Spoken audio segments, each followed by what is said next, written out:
Hey Penny, so if you could take us through the recruitment of Emoni Bates and Jalen Duren. I guess it's been about a month since Jalen committed, but just I guess how it was done. How'd you get that done?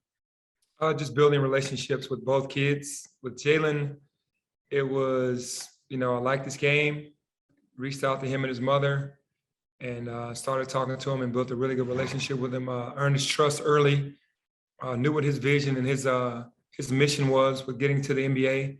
Same thing with Emoni. Emoni was more of a mentoring thing, just kind of talking to him about big point guards and being a big guard, and never foresaw any of this on the map with Emoni because I didn't think he was going to reclassify. I was just speaking to him as from a guy that played in the league that understood the game and just helping him out. And then we got closer and closer, and then we started talking about the possibilities, and then it happened. But definitely built relationships with both kids. Teresa? Penny, now you've got Larry Brown on staff, Rasheed Wallace. You've got this Emoni and Jalen in the class that's now the #1 recruiting class for this season. You've kind of set some big expectations for this program now. How do you take and go from here with what you've assembled now together?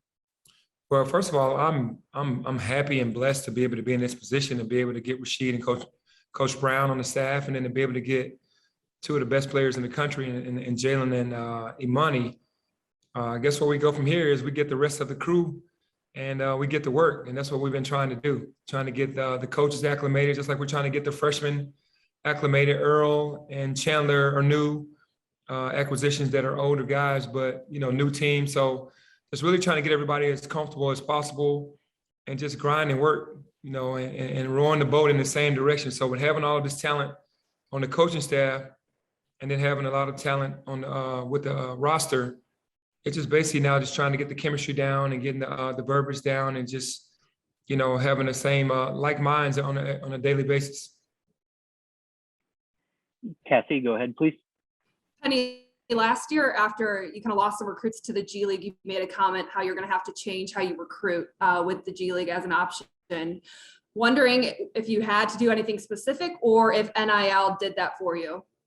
I think NIL kind of eased the tension with kids thinking that they had to go make money to go to the G League and that they couldn't go to college because it wasn't, permitted, at the time. But then the NIL coming into play, along with kids, respecting me and the staff and what was going on here and the movement that was happening here in Memphis, that made it even better to be able to be more aggressive, and understanding that you can come to college now and get deals for yourself and learn and develop at the same time. You don't have to go to any other level to get that.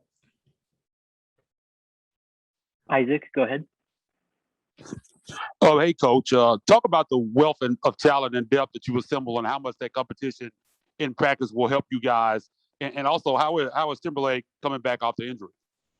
Yeah, it's going to be pretty good. It's already been pretty good. The depth that we have and the practices that we were having in the first couple of summer sessions, you can see the intensity because the young guys are not backing up. They're not bowing down to the veterans, and the veterans aren't ready to kind of hand over anything. They want to have those guys earn everything. So it's been healthy. It's been good, and it's been fun to see with all of the talent. We have so many options and so much talent. And so many guys playing multiple positions that it should be pretty much fun for us as a staff, kind of trying to figure out how we want to do things, but good fun. And with Earl is coming along fine. He's progressing properly and anxious to get out there on the floor. We'll go over to Drew now.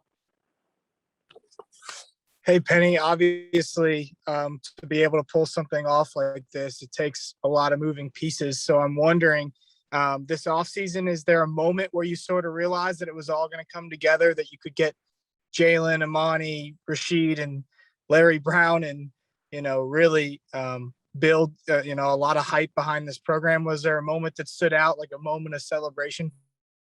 I think the moment that Jalen made the decision that I knew that it could be very special.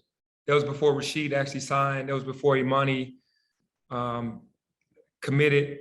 And, Coach Brown was just getting here. And I had already done most of the work with Jalen, and I felt really good about it. But once Jalen Duren committed, then I felt like that everything else could fall right into place, and it did with Emoni. I was hoping his relationship with Emoni would make him want to come, and my relationship with Emoni, with both of us together, that would make it even an easier decision for him.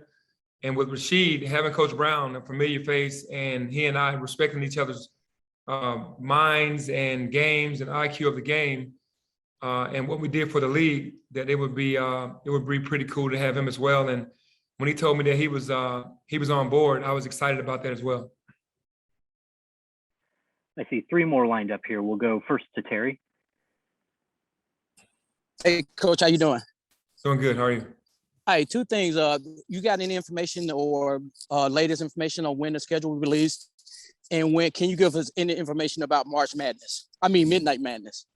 Oh, yeah. The schedule is just being slow because we're still looking for, another game, and we're almost at the end on that because everybody's starting to say that their schedule is full, and the dates that we have doesn't match up with the people that we want to play against here. And that's a little unfortunate because I did want to get another, Power 5 team or, Quad 1 here at home in front of the hometown and return the favor at their place next year, but it hasn't happened yet. So it's almost coming to an end where we have to close that door. And you already know, Memphis Madness, you have to gotta stay quiet. You got to keep everybody hyped. I think people a couple years ago, like posting things at the last second. Almost kind of messed it up, but it didn't fully mess it up. So we'd rather keep that quiet right now. Let's go over to Jason here. Hey, Penny, I'm curious. I could be wrong, but Lil Penny showed up in the photo, one of the photos with Emoni. Whose idea was that to bring him out of retirement? That was Lil Penny's idea. That was it, Jason. No, but it's a part of who I am. It's a part of what we do and how I made my name in the industry, in the NBA and with marketing and things of that nature. And having Lil Penny here is self-explanatory. It's a part of my history, and it's also funny as well at the same time. Do you think that that was part of the selling point? Do you think that might have been the clincher for Emoni? I think Lil Penny would like to say so, but Right. For me, it's the same thing with Emoni that it was with Jalen. These kids are so locked in and focused on making it to the NBA, and they feel like our staff could really help them get to that level. Not just the coaching staff, but the trainer, the therapist, the strength and conditioning coach, everybody that's on board right now. They felt very comfortable with everybody. So the NIL stuff pretty much came. They didn't even have to come into play. They really knew what they wanted out of this basketball thing, and the development, the teaching, the understanding, being around brilliant minds on the staff is what they really wanted. And last thing real quick, you guys, the plan is for him to run the point, right? He's going to be the one. Yeah, he wants to run the point and wants me to teach him how to play point. And I don't think that's a bad thing. I think he's a very hard worker. He's a guy that's in the gym every day working on his craft, and you're okay with putting the ball in his hands because he's built for that. So we'll start off putting the ball in his hands and rolling with it. Let's go. Thanks. All right, we'll go ahead and finish up with Clayton here. Just going back to last time you had a #1 recruiting class coming in, you said you wanted all the smoke. You said you wanted, the goal is obviously still a national championship. Has the mentality changed for you at all with this time around? Do you still want all the smoke, or you want that championship expectation? I'll never back down on that because, I feel like our guys want that. Our staff want that. Even though we haven't made an NCAA tournament, and it's unfortunate that 2 years ago when we had the #1 class, James couldn't play and DJ got injured. So we really couldn't go out there and perform to the level that we needed to, but the rest of the group really did really well. Coming into this year with the mixture of the veterans and the young guys, I feel even more confident because now you have veteran guys that have already been down that road. Even though we won the NIT, it's still a championship. And we hope people will respect that coming into this season. And we're not afraid to play anybody. We want to play everybody. To win it, you got to beat good teams. So for us, we want to play a non-conference schedule with all the tough guys so that we can measure ourselves and where we are. And we're going to stay confident that we're one of the top teams in the country.